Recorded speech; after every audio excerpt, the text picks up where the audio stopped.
please assist me in welcoming your friend and mine, Lisa Barnett.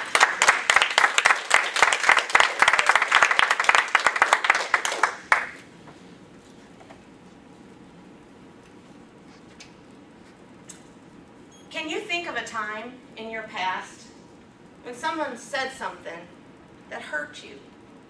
And as an adult, you look back and you say, that's why I am this way.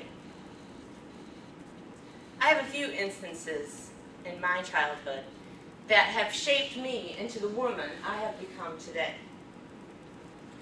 As a mother of a 15-year-old now, I find myself reflecting on those memories as I ask the hard question. When I'm no longer around, will he make the right choices? Now, I don't mean just when I've gone off to heaven, but in a few years from now, when he's gone to college and I'm no longer the person he has to answer to. Will he do the right things? I don't think it's an unfair question. You see, when he thinks I've turned my head, he's made some pretty poor choices, bona fide poor choices.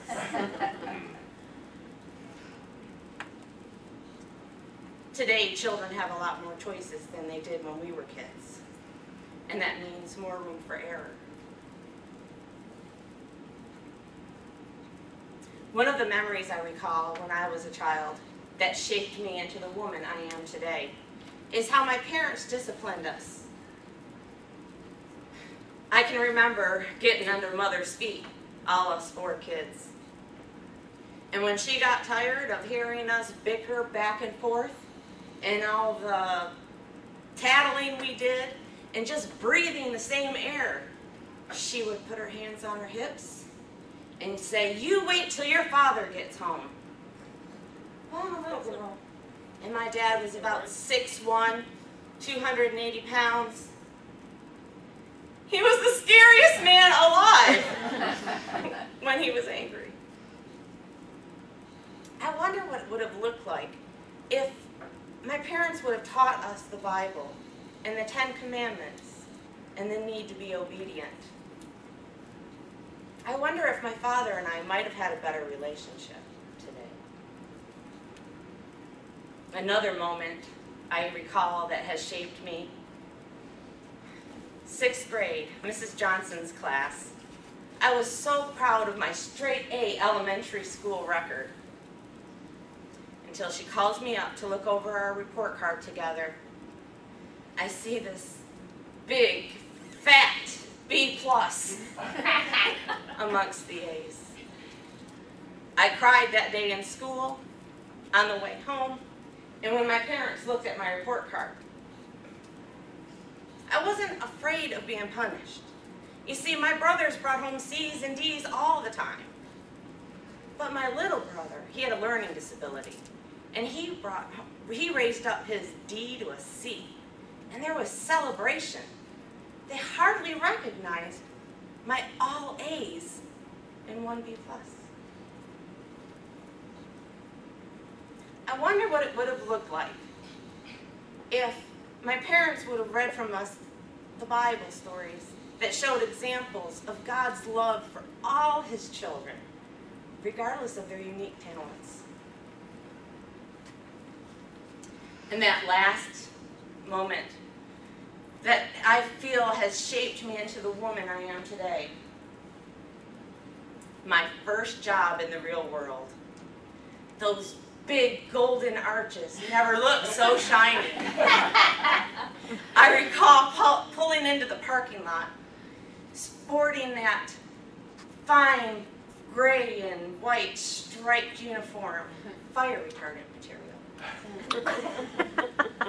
And that visor that just kept the hair out of your eyes.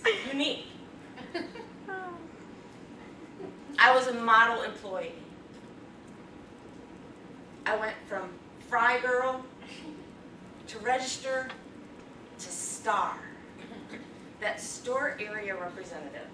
It was my job to take care of the guests in the lobby and the register when they were extra busy, primarily it was my job to host the little children's birthday parties and host the bingo parties for the seniors.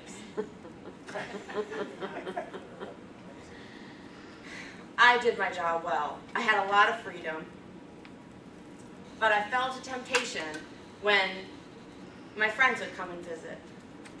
And I would give them little free pies, free fries. I didn't think it was that big of a deal, considering they were going to go to waste if they didn't get bought by a certain time. That explanation was futile when my boss pulled me into her office. I'll never forget the disappointment on her face, in her voice. She taught me about integrity, and she gave me grace.